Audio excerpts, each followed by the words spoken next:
उद्या आहे मंगळवार आणि उद्या आहे 2026 मधली पहिली अंगारकी चतुर्थी. त्यामुळे बघा न विसरता सर्वांनी अंगारकी चतुर्थी दिवशी हिरव्या मुगाचा उपाय करायचा आहे. येणारं वर्ष सुखसमृद्धीचं जावं, आपल्या कामांमध्ये अडथळे येऊ नयेत आणि आलेले अडथळे दूर व्हावेत, आपल्या मुलांची प्रगती व्हावी, अभ्यासामध्ये, नोकरीमध्ये, त्याचबरोबर आपल्या स्वतःची प्रगती व्हावी. आपल्या ज्या काही इच्छा पूर्ण आहेत त्या येणाऱ्या वर्षामध्ये पूर्ण व्हाव्यात, यासाठी बघा उद्याच्या अंगारकी चतुर्थी दिवशी सर्वांनी न विसरता हिरव्या मुगाचा हा उपाय करायचा आहे.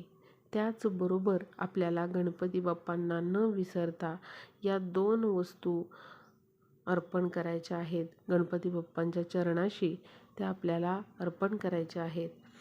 बघा ह्या वस्तू कोणत्या आहेत, हिरव्या मुगाचा आपल्याला कोणता उपाय कसा करायचा आहे याची संपूर्ण माहिती मी दिलेली आहे. तर खाली दिलेल्या त्रिकोणावर क्लिक करा, म्हणजे तुम्हाला उद्या हिरव्या मुगाचा उपाय, त्याचबरोबर गणपती बाप्पांना कोणत्या वस्तू अर्पण करायच्या आहेत याची संपूर्ण माहिती मिळेल.